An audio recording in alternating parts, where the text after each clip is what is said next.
magnificent lighting. Our mother picked up some Nesquik.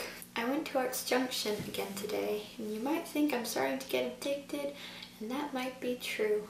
I'll show you what I got. This really nice polka and waltz record from Reader's Digest.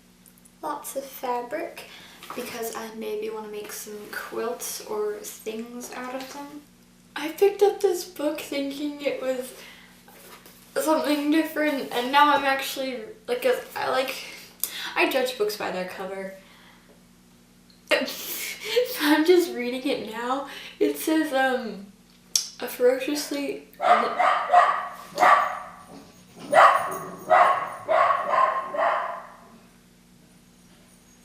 you know who that is. So I thought this interesting cover. I didn't even read the back, and now I'm like the review on the cover from the New York Times. A ferociously uninhibited erotic thriller. I don't know if I want to read this anymore. It's kind of repetitive. Look. In the cut. In the cut. In the cut. In the cut. In the cut. Is this real? Okay, here we go. Oh, it starts with a lowercase I. What does that mean? I don't usually go to a bar with one of my students. It is almost always a mistake. But Cornelius was having trouble with irony. The whole class was having trouble with irony. They do much better with realism. Realism, they think, is simply a matter of imitating Ernest Hemingway. Short, flat sentences, an adjective before every noun. Ernest Hemingway himself had the idea of him they have found from the writing. Makes them uncomfortable. They disapprove of him. They don't like him or the white hunter in The Short Happy Life of Francis Macomber. The bravado, the resonance of the writing excites them, but they cannot allow themselves to feel it. Hemingway, they decided, Hemingway, the person, isn't cool.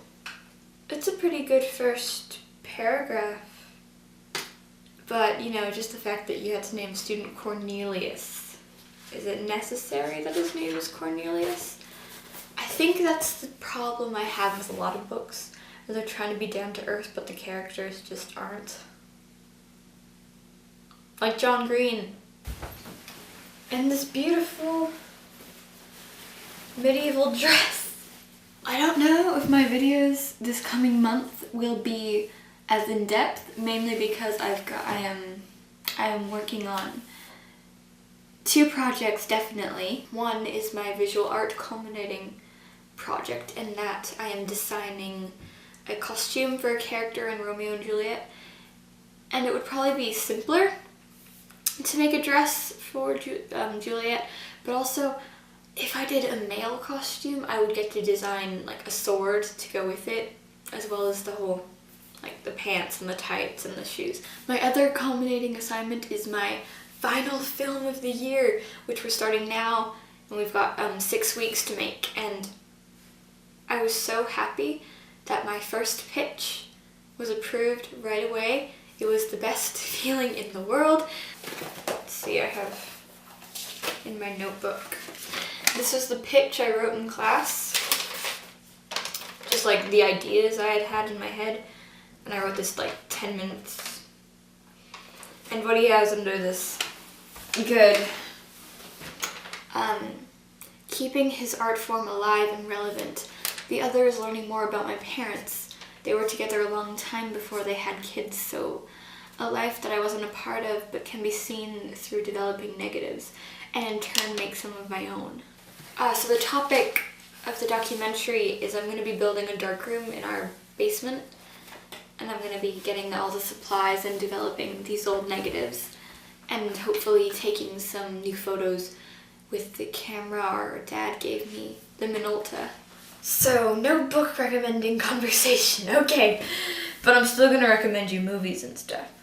Your life sounds fun and stressful, and you're way better at vlogs than you think you are. So, this has been a good video. I might stick in the bath My room is a tip, so maybe when it's cleaner I can go back to it.